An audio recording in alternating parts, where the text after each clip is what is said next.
There are many good and bad cards in the game of Magic the Gathering. And when I say there are some bad cards, I mean like really fucking bad. Like honestly, these are some of the worst cards I've seen in the game. And the fact that some of these exist just blow my mind. Like look at this guy, Scornful Egotist. 7 and a blue for a 1/1 wizard. 7 and a blue for a 1/1 wizard. 8 mana for a 1/1. What the fuck?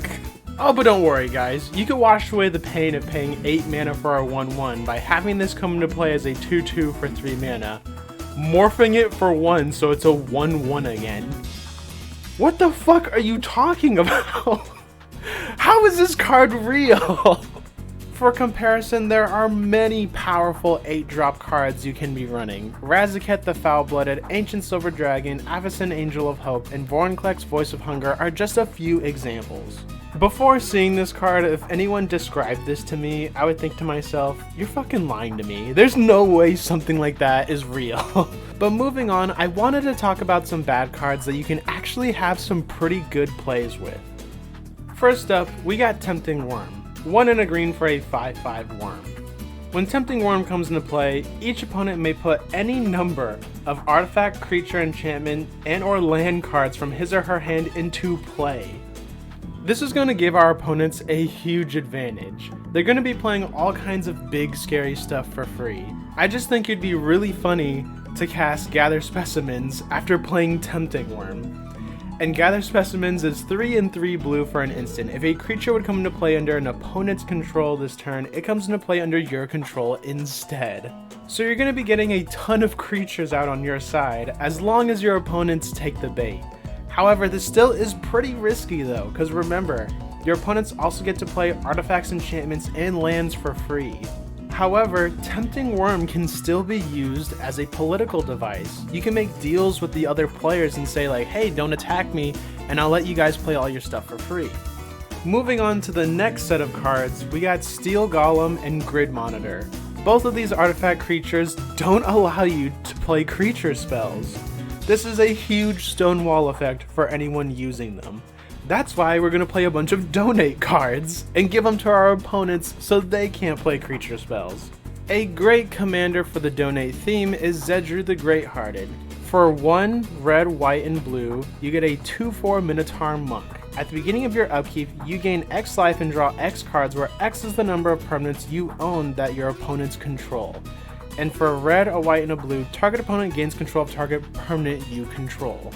So of course, we're going to donate some really mean cards to our opponents, such as Illusions of Grandeur, Aggressive Mining, and Gold Knight Castigator. Illusions of Grandeur is 3 and a blue for an enchantment, Commutative Upkeep 2.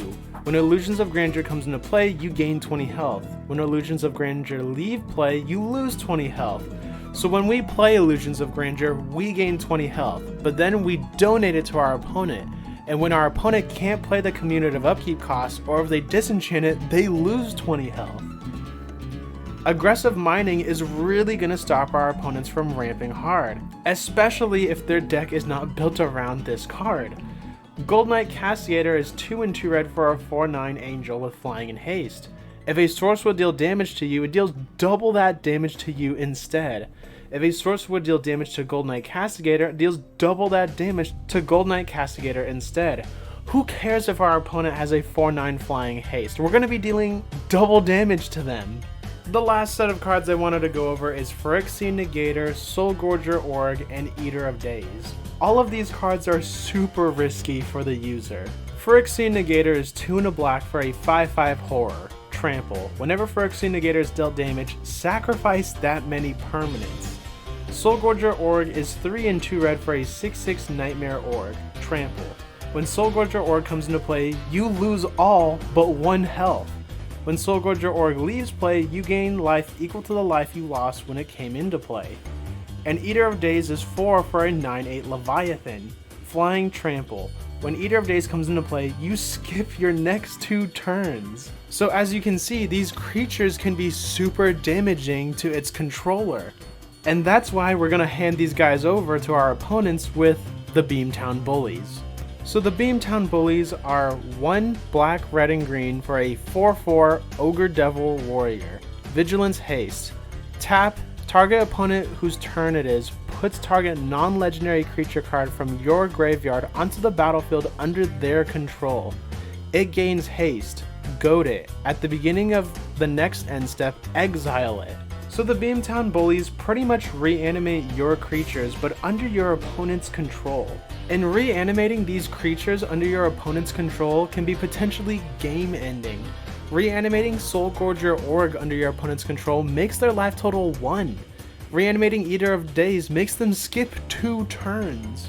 And reanimating Phyrexian Negator, because it's goated, they have a good chance to sacrifice a lot of stuff if one of the other players blocks. All in all, those were some bad and risky cards that I believe have some pretty good potential. Anyways guys, thank you all for watching, and I'll see you all in the next one.